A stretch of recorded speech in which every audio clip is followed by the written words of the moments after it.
Indian பாலிட்டியில் topic வைஸாக audio class பார்த்துட்ருக்கோம். இன்றைக்கி பார்க்க போகிற டாபிக் ரொம்ப ரொம்ப முக்கியம். அரசியலமைப்பின் அட்டவணைகள்.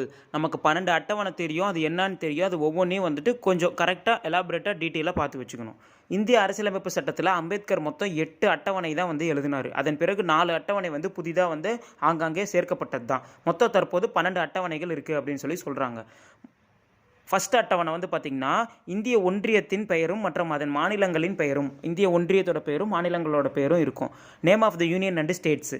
ரெண்டாவது அட்டவணை என்னன்னு பார்த்தீங்கன்னா சம்பளம் ஊதியம் தொடர்பான அட்டவணை. அதாவது பிரசிடென்ட்டு, கவர்னரு, இந்த supreme court judge, high court judge, comptroller and auditor ஜெனரல்னு சொல்லுவாங்கள்ல, தணிக்கை கணக்காளர், அதுக்கப்புறம் ஸ்பீக்கர், இந்த சபாநாயகர், அப்புறம் ராஜ்யசபா சேர்மனு, எக்ஸட்ரா இவங்க எல்லாரோட சம்பளம் ஊதியம் தொடர்பானது சொல்கிறது தான் ரெண்டாவது அட்டவணை. மூணாவது அட்டவணை பதவி பிரமாணம் மற்றும் உறுதிமொழிகள் பற்றி சொல்கிறது. நாலாவது அட்டவணை மாநிலங்களவையில் இடங்கள் தொடர்பான பிரதிநிதித்துவத்தை பற்றி சொல்கிறது. அஞ்சாவது அட்டவணை ஆர்டிகல் 244, அதாவது பட்டியலிடப்பட்ட பகுதிகளும் பழங்குடியினர் பகுதிகளையும் பாதுகாக்கிறத பற்றி சொல்கிறது. ஆறாவது அட்டவணை ஆர்டிகல் 275, இது ஒரு ஷார்ட்கட் ஏடிஎம்னு சொல்லுவாங்க, இல்லைன்னா ஏடிஎம் ஸ்கொயர்னு சொல்லுவாங்க. அது என்ன ஏடிஎம் ஸ்கொயர்னா அசாம், திரிபுரா, மேகாலயா, மிசோரம், அதாவது அந்த 4 ஸ்டேட் இருக்கு இல்லையா, அதை பற்றின அதில் வாழக்கூடிய பழங்குடியினரை பாதுகாக்கிறத பற்றி சொல்கிறது. ஏழாவது அட்டவணை என்னன்னு பார்த்தீங்கன்னா அதிகாரத்தை பகிர்தல். அதாவது மத்திய பட்டியல், மாநில பட்டியல், பொதுப்பட்டியல் அப்படின்னு 3 சொல்லுவாங்க. மத்திய பட்டியலில் 100 துறைகள், பாதுகாப்புத்துறை, வங்கி, இதெல்லாம் எக்ஸட்ரா. மாநில பட்டியலில் மொத்தம் 61 துறைகள், காவல்துறை, விவசாயம், இதெல்லாம் வரும். பொதுப்பட்டியலில் 52 துறைகள், கல்வி, பொது சுகாதாரம், இந்த மாதிரிலாம் வரும். பொதுப்பட்டியலில் உள்ள துறைகள் இந்த மத்திய பொதுப்பட்டியலில் பார்த்திங்கன்னா இந்த மத்திய அரசு மாநில அரசு ரெண்டுக்கும் முரண் ஏற்பட்டுச்சுன்னா மத்திய அரசு தான் சட்டம் செல்லும். அதுவும் நல்லா கவனிங்க. இப்போ மத்திய அரசுனா அது ஸ்டேட் கவர்மெண்ட், சென்ட்ரலோட போயிடும். மாநிலனா ஸ்டேட்டோட போயிடும். இந்த பொதுங்கிறது என்ன, இது என்னன்னு வரும்போது ஒரு பிரச்சனை வரும். இது பொதுப்பட்டியலில் ஒரு இதுனா மத்திய மாநில ரெண்டுக்குமே முரண்பாடு ஏற்பட்டுச்சுன்னா அதாவது மாநில அரசை விட மத்திய அரசு, சென்ட்ரலுக்கு தான் பவரும்பாங்கல்ல, சென்ட்ரல் இதுதான், மத்திய அரசுக்கு தான் ஃபைனல் இது இருக்குது, சட்டம் தான் செல்லும், அவங்க சொல்கிறது தான்.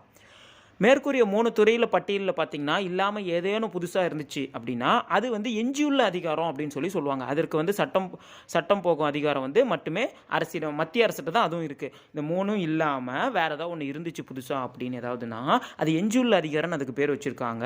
அது அதனோட decision full and full final decision எல்லாமே சென்ட்ரல் கவர்மெண்ட்டுக்கிட்ட தான், மத்திய அரசிட்ட தான் இருக்குன்னு சொல்கிறாங்க. அப்போ எப்பயுமே என்னது ஸ்டேட்டை விட சென்ட்ரலுக்கு தான் பவர் அதிகங்கிறத மட்டும் தெரிஞ்சு வச்சுக்கணும். அது 7வது அட்டவணை. 8வது அட்டவணை. இந்த 7, 8 இதெல்லாம் ரொம்ப முக்கியம். 7, 8 ரொம்பவே முக்கியம். இருக்கிற 12 அட்டவணையில் இது 2 அட்டவணை ரொம்ப ரொம்ப முக்கியம். 7வது பார்த்துட்டோம். அடுத்து 8வது அட்டவணை பார்ப்போம். அங்கீகரிக்கப்பட்ட அலுவலக மொழிகள். அதாவது சுதந்திர இந்தியாவில் மொத்தம் 14 அலுவலக மொழிகள் இருக்குது.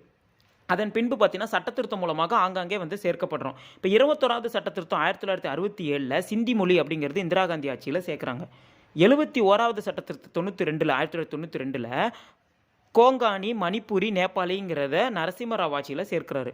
92வது சட்டத்திருத்தம் 2003 பார்த்திங்கன்னா போடோ, டோங்கிரி, மைத்திலி, சந்தாலி அப்படிங்கிறது பார்த்திங்கன்னா வாஜ்பாய் ஆட்சியில் சேர்க்குறாங்க. இதெல்லாம் பார்த்திங்கன்னா பொண்ணுங்க பேர், ஊர் பேர் மாதிரி தான் இருக்கும். டோங்கிரி, மைத்திலி இந்த மாதிரிலாம் தெரிஞ்சு வச்சுக்கணும். ஆரம்பத்தில் 14 அலுவலக மொழிகள் தான் இருந்துச்சு. தற்போது 22 மொழிகள் இருக்குது. இறுதியில் 96வது சட்டத்திருத்தம் 2011 நரேந்திர மோடி, அதாவது மன்மோகன் சிங் ஆட்சியில் ஒரியா அப்படிங்கிறது அதாவது ஒரியா என்பது ஒடியா அப்படின்னு இப்போ ஒரிசாவை ஒடிசா அப்படின்னு மாற்றுறாங்கல்ல, அது மாதிரி ஒரியாவை அதே தான் ஒடியா அப்படின்னு சொல்லிட்டு அந்த லாங்குவேஜை மாற்றிட்டார். அவ்வளோதான். 8வது அட்டவணை. 7வது அட்டவணை. 7வது அட்டவணை அந்த பட்டியலும் 8வது அட்டவணை இந்த மொழியும் நல்லா பார்த்து வச்சுக்கணும். இது டிஎன்பிசியில் கேட்பாங்க, எந்த சட்ட திருத்தத்தில் என்னென்ன மொழி கொண்டு வந்தாங்கன்னு ரொம்ப முக்கியம். அடுத்து 9வது அட்டவணை பார்த்திங்கன்னா 1வது சட்ட திருத்தம் 1951 நேரு ஆட்சியில் சேர்க்கப்பட்டது. அதாவது இதுதான் அதாவது நான் என்ன சொன்னேன் ஆல்ரெடி ஃபஸ்ட்டு சொன்னல 8 தான் அம்பேத்கர் எழுதுனதில் இருந்துச்சு. அதுக்கப்புறம் இருக்கிற 9, 10, 11, 12 4மே சட்டத்திருத்தம் மூலியமாக கொண்டு வந்தது தான். அப்போ இந்த 9லேருந்து யார் கொண்டு வந்தால் என்னங்கிறத பார்த்து வச்சுக்கணும். 9வது சட்டத்திருத்தத்தில் 9வது அட்டவணை முதல் சட்டத்திருத்தத்தில் 1951 நேரு ஆட்சியில் நேரு நில சீர்திருத்தம் மற்றும் மற்ற சட்டங்கள், அதாவது நில சீர்திருத்தம் மற்றும் மற்ற சட்டங்கள் தூக்க முடியாது. ஐசி கோலோ வழக்கு 2007 1973 பிறகு நீதித்துறை புலனாய்வு அப்படின்னு சொல்லிட்டு கொண்டு வராது. அதாவது நில சீர்திருத்தம், ஜமீன்தாரி ஒழிப்பு அப்படின்னு சொல்லுவாங்க இதுக்கு. 10வது அட்டவணை இது வந்து பார்த்தீங்கன்னா 52வது சட்ட திருத்தம் 1985 ராஜீவ்காந்தி ஆட்சியில் இவர் சேர்க்குறாரு. கட்சி தாவல் தடை சட்டம் அப்படிங்கிற ஒரு இதை கொண்டு வராரு 10வது அட்டவணையில். 11வது அட்டவணை வந்து பார்த்தீங்கன்னா 73வது சட்ட திருத்தத்தில் 1992 பிவி நரசிம்மராவ் ஆட்சியில் நரசிம்மராவ் வந்து கொண்டு வராது. பஞ்சாயத்துகளின் பொறுப்பு அப்படின்னு சொல்லிட்டு பஞ்சாயத்துக்காக கொண்டு வரது 11வது அட்டவணை. 12வது அட்டவணை வந்து பார்த்தீங்கன்னா 74வது சட்ட திருத்தம் 1992 அதே பிவி நரசிம்மராவ் தான் கொண்டு வராரு. அதே அடுத்த சட்ட திருத்தம் 73 இது 74. 11வது அட்டவணை 73, 12வது அட்டவணை வந்து 74, அதே 1992 நரசிம்மராவ் ஆட்சியில்.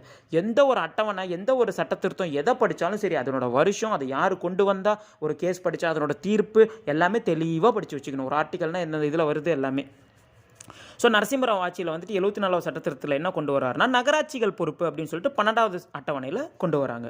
ஸோ நல்லா ஞாபகம் வச்சுக்கோங்க. அரசியலமைப்பின் அட்டவணை மொத்தம் வந்துட்டு 8 தான் இருந்துச்சு, அம்பேத்கர் எழுதியது. அதுக்கப்புறம் 4 அட்டவணை புதுசாக சேர்க்குறாங்க சட்டத்திருத்தம் மூலம். அதில் என்னென்ன வந்து 8 இது மொதல் இதையும் பார்த்து வச்சுக்கணும். 9, 10, 11, 12 பார்த்து வச்சுக்கணும். 7, 8 ரொம்பவே முக்கியம், அந்த பட்டியலும் அதுக்கப்புறமேட்டு இந்த மொழியும்.